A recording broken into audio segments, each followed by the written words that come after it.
já vê que o próprio né, a maneira como a tendência se deu até hoje já é um pouco problemática, né? Porque já nasce de um contexto de pessoas ricas, né?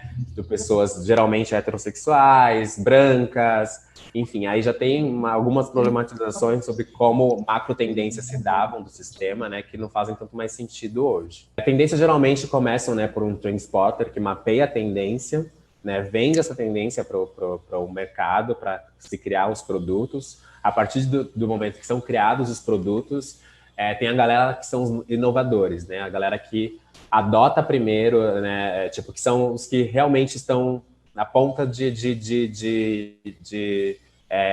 high-end, assim, de consumo. E aí depois eles têm os early adopters, que aí já cresce um pouco mais, né, esse grupo social, né, de adesão, que são as pessoas que vão dar, tipo, como eu posso falar, a cartada final de que se aquela tendência funciona ou não, ou tem potencial para crescer, ou se ela vai continuar sendo só emergente ou não. A partir do momento que os early adopters, né, aderem a essa tendência e aprovam, né, aí a gente parte para a primeira maioria, que aí sim é um pico do mainstream, que são pessoas que estão mais abertas, apesar de ser um pico de mainstream, ainda assim são pessoas que estão abertas, né, a receber essa tendência, a esse produto, e aderem a ele. Aí a gente parte para a maioria tardia, né, que é aquela galera que tem um certo tipo de resistência, ou sei lá, né, um exemplo muito fácil de entender. Tipo o namorado que não tem perfil no Instagram, mas aí acaba criando porque a namorada pede, alguma coisa assim, sabe? Ou porque compra o produto porque o amigo falou, mas na real antes não queria comprar, enfim. Tem um certo tipo de resistência. E os retardatários, que é aquela galera que chega por último, né? Já tá no fim, já tá caindo a tendência. E aí, o retardatário, ele compra geralmente quando já vê, né, em lojas de fast fashion, né, que já está em todo lugar, e meio que se torna impossível ignorar já esse produto, essa tendência, e acaba aderindo também. É legal da gente perceber e reparar também como ao longo desse processo a tendência ela vai meio que se adaptando e ela vai se transformando, né? Então, quando ela começa, muitas vezes por um inovador, né, e até essas primeiras pessoas adotarem, elas muitas vezes elas têm a ver com um determinado comportamento de consumo, um determinado comportamento das pessoas, que não necessariamente é um produto final, né? E aquilo vai sendo refletido num produto, né? Aquilo vai sendo interpretado e aquilo vai ganhando reinterpretações, né? Conforme ele vai escalonando. A gente percebe que tendências, elas têm um ciclo de vida mesmo, né? Um começo, meio e fim. E que elas, né, sempre vão existir porque elas precisam movimentar, né, o que a gente fala né, o consumismo, enfim, de como o mundo se deu até hoje.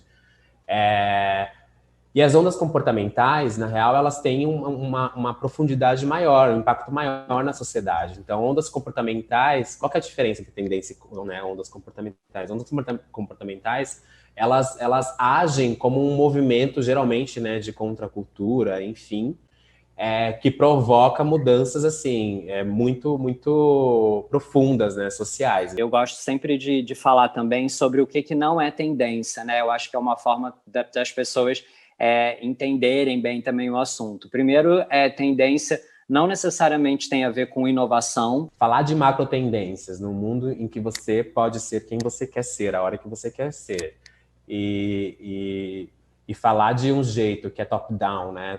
Essa questão mais eurocêntrica norte-americana, para países que têm problemáticas completamente diferentes, já é um grande ponto de atenção aí que muda completamente a maneira como a gente pensa a tendência. Eu acho que esses tempos, né, e principalmente a internet com a produção de conteúdo, a autopublicação, ela favoreceu muito essa liberdade, né, e essa pulverização, né, como você falou, que eu gostei dessa descentralização.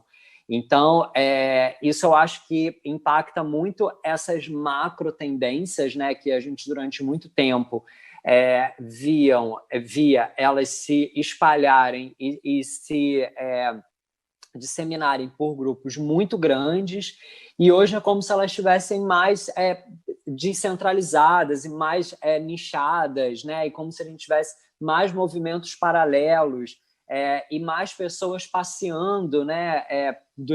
Por tudo isso, né? E as tendências não que elas deixam de existir nesse caso, elas passam a ser cada vez mais nichadas, né? Específicas, por causa disso. Então, a gente vê, né, para quem trabalha com comunicação, o investimento de mídia cada vez mais segmentado, né, a criação de produtos ou de campanhas até cada vez mais nichadas. Então, a gente vê a criação de assets, né, às vezes, de uma mesma campanha para grupos diferentes de pessoas, que não são grupos grandes, assim, né? Então, cada vez mais as coisas ficam fragmentadas para poder fazer com que a gente, né, atinja, né, porque para fazer com que aquele produto, ou aquela campanha, ou aquela mensagem faça sentido para o grupo, porque da maneira como estava antes já não faz mais. Eu acho que a gente está vivendo um momento de impermanência imperativa. Eu ouvi isso uma vez e acho que é muito verdade. Eu acho que a gente não tem a menor certeza do que está acontecendo, para onde que a gente está indo, né? O que vai ser do amanhã, se vai ter amanhã. Então, acho que a gente, né, precisa ser bem realista em relação a isso. E eu acho que, mais uma vez, né, acho que assim, aqui a gente citou alguns exemplos, você trouxe, né, de momentos importantes no mundo, né? A globalização, na revolução digital, enfim, desde lá do pós-guerra, que foram interferindo, né, nessa forma como a gente vê as tendências e como elas se disseminam. E eu acho que, sem sombra de dúvida, daqui a um tempo, quando a gente olhar para trás, a gente vai ver, cara, lá depois da pandemia, também as coisas mais uma vez mudaram. A primeira verdade para mim, né, do que eu considero, como a gente navegar no mundo que é incerto, né, ou de que talvez a gente não tenha, né, esses comportamentos macro nos ditando, acho que a primeira verdade para a gente aceitar, né, é de que a gente não pode sofrer, né, para a gente sofrer menos, por isso é que o mundo ele é incerto e de que tudo pode mudar a qualquer momento. De alguma forma, a gente também, a nível pessoal, é assim, né? A gente adora, né, previsão, né? Então, seja, né, cada um lá de um jeito, a gente está sempre querendo, né, também saber um pouco do que vem pela frente, né, para ajudar a tomar decisões e tal. Então, eu consigo entender, né, essa nossa vontade, essa vontade do ser humano e essa vontade das empresas. Mas eu acho que também a pandemia, eu acho que ela mostra para a gente que é preciso ter calma, né? O que eu sinto é que, às vezes, esse olhar para o futuro, ao mesmo tempo que é uma busca de segurança ou de certeza, isso coloca a gente num lugar de conforto para não agir tanto no presente. Essa sensação de você fazer, de realizar, né? Eu falo que pela Brenda e por mim, a gente tem muito essa sensação do ufa. Imagino que a palavra-chave para a gente desse ano seja resiliência, que é essa capacidade de você se adaptar a novos cenários e fazer a coisa acontecer. Assim, mudou completamente a nossa perspectiva nesse cenário educacional, porque a gente viu que pode ter conteúdos muito mais internacionais e relevantes, sem a necessidade da presença física. E com isso a gente teve um número muito grande de pessoas no nosso online, tanto vendo a programação das palestras, quanto na feira mesmo, né? Na relação com os galeristas em compra e venda de obra de arte. Eu sempre tive esse senso de comunidade, mas agora, após o Covid, ele se reforçou mais ainda. Os parceiros que participaram, os que não puderam participar, participaram apenas do online, demonstraram realmente a força que nós temos juntos, né? Eu não faria jamais esse evento sozinha e por isso eu fiz essa pesquisa. Então, o fortalecimento da comunidade se demonstrou assim super claro e necessário daqui em diante. Eu descobri o Zoom, né? Descobri Microsoft, não sei o quê, descobri essas tecnologias que eu não conhecia. A gente também, quem teve a possibilidade de sair do Rio, acabou saindo, então, por um lado, teve a tranquilidade de você estar em outros locais, acho que isso a pandemia também trouxe, assim, mostrando, né, como seria bom se as escolas também se adaptassem em outros ambientes e a gente não tivesse tanto que estar na cidade, já que para o trabalho a gente viu que é possível, né, ter aí uma flexibilidade maior.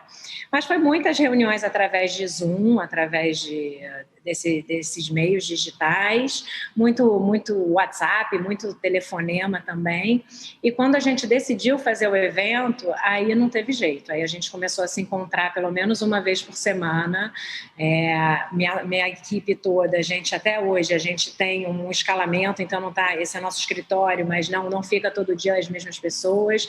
A gente se divide, então cada dia tem um responsável e vem 2 ou 3 pessoas apenas. A gente tem feito assim desde o evento. E na época do evento em si, onde não tem jeito, todo mundo teria que estar presente, foi isso. Uma semana antes, todo mundo testando negativo, obviamente. A gente usou muito Google Earth, né, para fazer o primeiro levantamento do percurso. Então, a gente realmente usou e abusou do Google Earth. Eu acho que isso vai ser oficializado, né? É uma ferramenta que ajuda bastante, principalmente a paga, que você consegue dar um zoom mais intenso. Outra coisa, né, que a gente aprendeu, assim, que cabo de guerra se vence com a mão na corda, né? Não adianta WhatsApp, não adianta Zoom. Então, guerra se vence em campo. E a produção é isso, como você falou, né? Cara, choveu, vai ter que mudar. A única certeza que a gente tem de evento são das incertezas. A palavra evento vem de eventualidade, né? Isso a gente tem que estar mais do que acostumado, né? Eu acho que a gente, com essa questão da digitalização do evento, a gente atraiu um público mais jovem. E também, além de expandir, né, território, a gente teve lá visitações do Brasil inteiro e do mundo inteiro, inclusive, preferencialmente Brasil, mas do mundo inteiro. Então, a gente expandiu também o nosso território. E eu acho que o público jovem entrou bastante na nossa plataforma. E também, surpreendentemente, as pessoas mais velhas que tinham uma certa aversão à tecnologia, por conta da pandemia, não tiveram outro meio. Então, elas também, eu vi colecionadores mais velhos que ficavam receosos, fazendo tudo, vendo todas as nossas palestras, marcando o horário para visitar a feira e se adaptando também muito bem a isso. Então, eu acho que potencializou todos os públicos, na verdade. E o próprio léxico, né, futurologia, traz o sufixo logia, que é estudo, conhecimento do futuro. Mas estudar o futuro, uma coisa que nem aconteceu ainda, e aí eu reforço, a gente não prevê nada, né? A gente só está estudando comportamentos do presente, do passado, e tentando pensar possibilidades para o futuro num sentido mais de propositivo do que preditivo, na verdade. Pelo menos é a minha visão, e estamos aqui para debater também com a Rosa. O mundo está ficando muito sem idade, porque a gente está vivendo vários fenômenos juntos. Nós temos hoje 6 gerações vivendo ao mesmo tempo em todos os lugares. Antigamente, a gente delegava, a gente terceirizava o futuro, a gente pedia para alguém adivinhar qual era o seu futuro, né? Desde o oráculo de Delfos até a astrologia e tal. O futurismo, ele passou a ser uma ciência, isso é importante para quem não conhece. Passou a ser uma ciência a partir da década de 50, quando o mundo precisava ver o que seria depois da guerra. Tá? Então, a ciência, ela passou a projetar aquilo que poderia acontecer no mundo. Vai ter bomba, vai ter guerra, não vai ter guerra, o mundo vai se dividir ou não. E antes era muito fácil projetar, porque as mudanças eram mais lentas. Hoje o futurismo não projeta, ele prospecta, que é diferente. Você olha para frente, imagina e você muda o presente. De acordo com esse reset, né, que se fala, essa pausa, essa transição, nós temos uma escolha. São 2 escolhas. Não quero ser binária, mas não tem como. Ou você escolhe a continuidade do que não estava legal, ou você escolhe a transformação. Então, eu acredito na inteligência humana, apesar de tudo. Acredito que a gente não vai querer continuar destruindo a natureza, a gente não vai querer continuar com essa desigualdade crescente, né? A gente não vai continuar querendo viver na violência, na intolerância. Enfim, eu acho que nós, agora, a gente vai escolher bem. Tá? Então, assim, é um ano, sim, que representa o acontecimento de uma nova história. Mudanças profundas acontecendo. Rolou no começo da pandemia um lance de que, tipo, avançamos 5 anos em 5 semanas, sei lá, uns discursos meio publicitários, assim.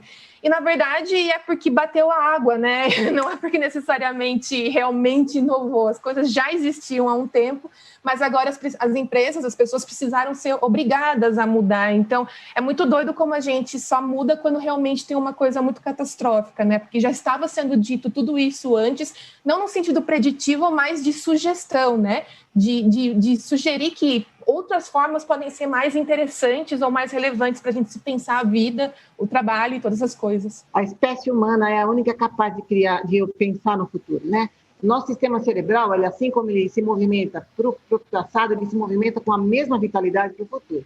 Só que a gente ainda, no futuro, pensa de forma instintiva. A gente não sistematiza o pensamento. Se a gente começar a aprender a estudar o futuro nas escolas, que é um trabalho que eu estou fazendo hoje, né?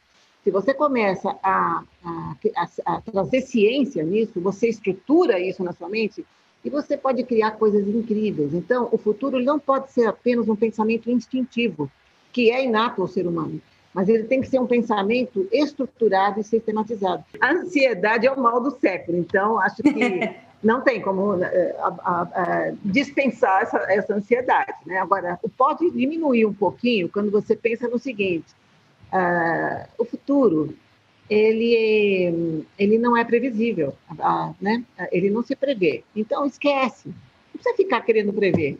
Relaxa. Não é? Se você lida com o que tem ali, né? Exatamente. Você foca, primeiro, naquilo que está mudando, abre o teu perceptômetro. Eu costumo chamar de perceptômetro a capacidade que você tem de detectar sinais. Porque só tendência não resolve, você não vai inovar, você não vai transformar o mundo só acompanhando tendências. Tendências são mudanças que você já vê, já sabe para onde vão.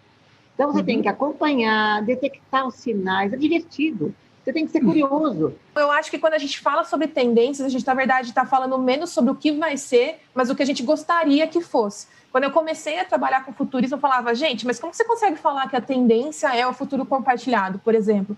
Não é que é o que você gostaria que fosse. Então, e você pode achar ferramentas para tornar isso realidade. Muita gente tem uma visão muito distorcida sobre esse tema futurismo. Falou em futurismo, futuro, né, tendência, cenário, já pensa em tecnologia. O mundo não é tecnologia. O mundo não é só uma economia, não é só um mercado. O mundo é uma porção de sistemas interligados que tem a ver com cultura, relações humanas, legislação, não é? Demografia, meio ambiente, né? Enfim, então, assim, é preciso desmistificar, né? Decodificar um pouco esse futuro, que não é só Vale do Silício, como a Lígia falou. É muito mais do que isso. Se a gente foca só na tecnologia, a gente vai ter um futuro, vai ter um destino, que de repente nem é todo mundo que quer esse destino. Então, o futuro não é destino, o futuro é plural, então a gente tem que criar o futuro. Então, além da tecnologia, existe um monte de coisas para a gente olhar. É difícil a gente ver agora com clareza, mas a gente já está vendo transformações começando, né? Nem sei se não dá para a gente falar de tudo aqui, mas nem sei se o meu olhar alcança tudo isso. Mas já pode ter certeza, e aliás são evidências de que, por exemplo, o trabalho, né, o sistema do trabalho nunca será mais o mesmo do que era há 8 meses atrás. O princípio da colaboração, que era meio que romântico, um pouco antes, ele está começando a ser uma necessidade. Então, assim, educação, outra coisa. A educação, ela está se transformando. Ela está há séculos sendo monolítica, né, do professor, colocando o conteúdo na cabeça das pessoas. Não, agora você vai e busca, você interage. O professor começa a ser um mentor, um instrutor.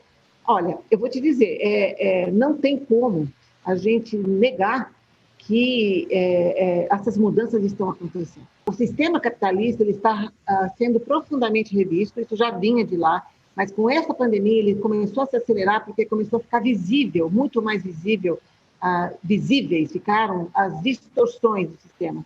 Então, olha, quando você vê que o Financial Times, que é uma das maiores publicações que defendiam, né, o sistema econômico, começa a dizer é tempo de mudar o sistema, você já vê, né, o próprio Fórum Econômico Mundial, que há alguns anos já está fazendo isso. Então, assim, a economia ela está sendo revista. O que vem daqui para frente não tem nome ainda. A gente não tem um nome para batizar, lá na frente vai ter.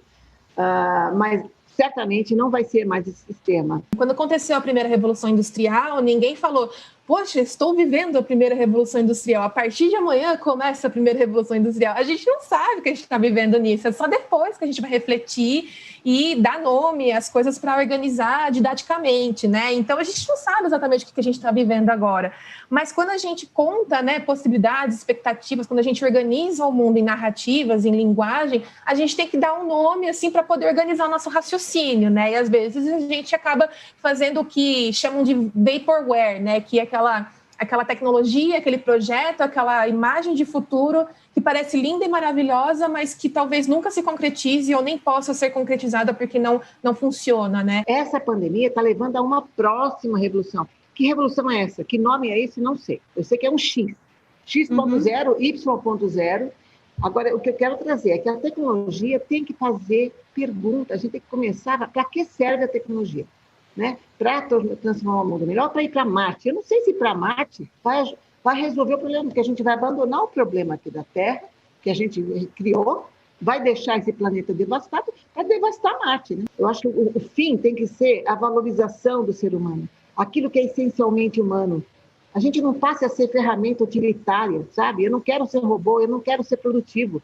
Produtivo é robô. Nós estamos numa época em que nós temos que rever o sentido das coisas. Não faz mais sentido as empresas pautarem em produtividade do ser humano.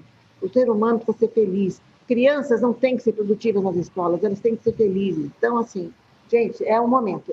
É um momento histórico para a gente fazer esse reload no cérebro e assumir o nosso papel no mundo. Qual?